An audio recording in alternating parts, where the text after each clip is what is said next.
ओम नमः शिवाय। मेरे शिव चैनल पर आप सबका स्वागत है। सबसे पहले तो आप सभी शिव भक्तों के चरणों में मेरा प्रणाम। बात करते हैं भगवान शिव के 64 स्वरूपों के बारे में। भगवान शिव का जो अगला स्वरूप है वो है चंड तांडव मूर्ति। बहुत ही रहस्यमयी और रोचक कथा है, इसलिए सभी शिव भक्त इस वीडियो को पूरा लास्ट तक देखिएगा। प्राचीन समय में सुनंद नाम के एक ऋषि थे। उन्होंने तिरुवेदगम में भगवान शिव के निमित्त तपस्या प्रारंभ की। ये तिरुवेदगम प्राचीन काल में वटारण्य के नाम से जाना जाता था। अभी तमिलनाडु के तिरुवेदगम के नाम से जाना जाता है और तमिलनाडु के कुंभकोणम के पास में ये जगह स्थित है। यहाँ पर इन सुनंद नामक ऋषि ने भगवान शिव का नृत्य देखने के लिए तपस्या प्रारंभ की।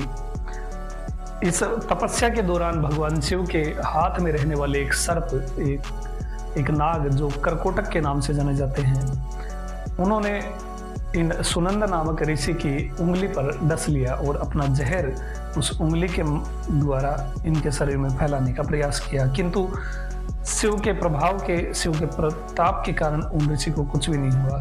किंतु नंदी जी ने ये चीज देख ली थी और नंदी जी इस कृत्य को देख करके बहुत क्रोधित हुए। उन्होंने करकोटक से, कैलाश से निकल जाने के लिए कहा। अब जब नंदी जी की बात सुनी, नंदी जी की बात को कौन टाले, तब वो सीधे भगवान शिव की शरण में गए और भगवान से प्रार्थना की और सारा पूरी स्थिति से अवगत करवाया कि कैसे नंदी जी ने उन्हें कैलाश से निकल जाने के लिए कहा है।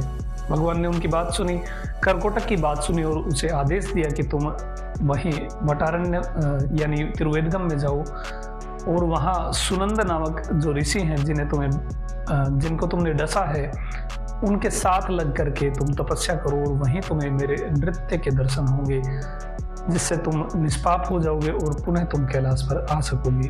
तब करकोटक कैलाश से चल करके वहाँ तिरुवेदगम या वटारण्य में आ गए और सुनंद ऋषि के साथ में भगवान के लिए तपस्या करने। ये तो एक सीन हो गया। इसके आगे इसी समय में शुंभ और निशुंभ नामक दो दैत्यों का अत्याचार बढ़ा। उन्होंने बहुत उपद्रव किया। तब सभी देवता माँ भगवती की शरण में गए। माँ भगवती ने चामुंडा का रूप धारण किया और सप्त मातृकाओं को साथ में लेकर और शिवगणों को साथ में लेकर के शुंभ और निशुंभ का वध कर दिया। उन शुंभ और निशुंभ की बहन का जो बेटा था वो था रक्तबीज। रक्तबीज भी युद्ध के लिए आया। तब माँ भगवती ने, क्योंकि रक्तबीज का रक्त जब पृथ्वी पर गिरता था तो एक और असुर उससे उत्पन्न हो जाता था, उसी का प्रतिरूप उत्पन्न हो जाता था। ये देख करके माँ भगवती ने काली का आवाहन किया और काली उसी समय वहां पर प्रकट हुई और उन्होंने उस रक्तबीज के रक्त का पान किया। एक भी बूंद पृथ्वी पर नहीं गिरने दी और असुरों के मांस का भक्षण किया। माँ भगवती ने इन रक्तबीज का संहार किया। तब ये युद्ध समाप्त हो गया। तब माँ भगवती ने उसी रौद्र रूप में माँ भगवती प्रकट जो हुई थी, उसी स्वरूप में भगवान शिव के सामने उन्होंने नृत्य किया और भगवान को प्रसन्न किया। देवी काली ने वरदान मांगा कि वो भगवान शिव के साथ रहना चाहती है। भगवान ने बात स्वीकार कर ली, क्योंकि प्राचीन समय में माँ भगवती का ये स्वरूप अंदर यानी नगरों में प्रवेश नहीं करता था। तो शमशान में रहता या फिर वनों में भयंकर असुरों का संहार करके उनके मांस का भक्षण माँ भगवती माँ काली करती थी। अब भगवान ने उनकी बात स्वीकार कर ली थी तो वो तिरुवेदगम या वटारण्य में आ गए और यहाँ पर उनका उत्पात शुरू हो गया। जब ऋषि इस कृत्य से तंग हो गए तब उन्होंने नारद जी को ये बात बताई। नारद जी ने ये बात भगवान शिव को बताई। भगवान शिव तब महाभैरव का रूप धारण करके तिरुवेदगम या वटारण्य में पहुंचे और माँ भगवती माँ काली को वहां पराजित किया महाभैरव स्वरूप में। तब पराजित होने के बाद माता काली ने भगवान महाभैरव या भगवान शिव को एक नृत्य के लिए चुनौती दी। तब दोनों ने नृत्य प्रारंभ किया। देवताओं ने अनेक प्रकार के वाद्य यंत्रों का वादन किया। उन्होंने बहुत सारे शिवगणों ने अनेक वाद्य यंत्र बनाए और ऋषिगण और बहुत सारे देवी देवता इसके साक्षी बने।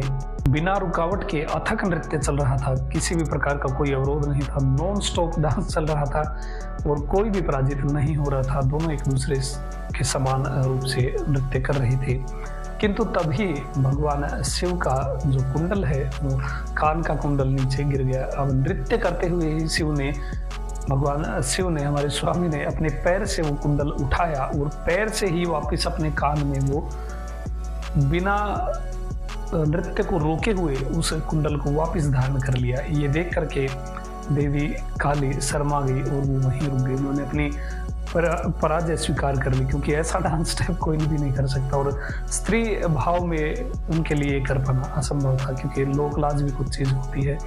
माँ काली ने वहीं पर अपनी पराजय स्वीकार कर ली, उनका अहंकार वहीं समाप्त हो गया था। यहाँ आप फोटो में देख सकते हैं भगवान ने इस प्रतियोगिता के बाद में इस पोज को ऐसे ही रखा था कि सुनंद नामक जो ऋषि थे, जो तपस्या कर रहे थे, कर्कोटक नाग थे, अन्य ऋषिगण थे और देवी देवताओं जितने भी थे, सब इस नृत्य का दर्शन कर सके। इसलिए इस नृत्य स्वरूप को चंड तांडव मूर्ति कहा जाता है। ये अभी जो स्थान है ये तमिलनाडु के कुंभकोणम के पास में है, जिसे नागेश्वर टेम्पल के नाम से भी जाना जाता है, और कीलकुट्टम नामक मंदिर के रूप में भी यहाँ जाना जाता है। यहाँ बहुत सारे अन्य देवी देवताओं ने भी भगवान शिव की पूजा की हुई है। इस मंदिर में भगवान शिव नागनाथर नाम से प्रतिष्ठित हैं, और माँ भगवती यहाँ पर पेरिया नायकी नाम से प्रतिष्ठित हैं। इस मंदिर में ऐसा माना जाता है कि बहुत सारे शिव भक्त जो ध्यानस्थ होते हैं, जो मेडिटेशन करते हैं, उनको भगवान शिव के पदताल की आवाज़ सुनाई देती है, उनके डांस स्टेप्स की आवाज़ अब भी सुनाई देती है। ऐसे बहुत सारे शिव भक्त हैं जो इस अनुभूति को प्राप्त करते हैं। बहुत दिव्य ये मंदिर है, बहुत दिव्य ये स्थान है। कुंभकोणम तो वैसे भी मंदिरों की सिटी है, बहुत ही, मान लीजिए तमिलनाडु का बिल्कुल हार्ट है, बिल्कुल हृदय है कुंभकोणम। वीडियो कैसी लगी आप मुझे कमेंट में बता सकते हैं। अभी तक के लिए इतना ही। आपका दिन शुभ हो, महादेव कृपा करे। ओम नमः शिवाय।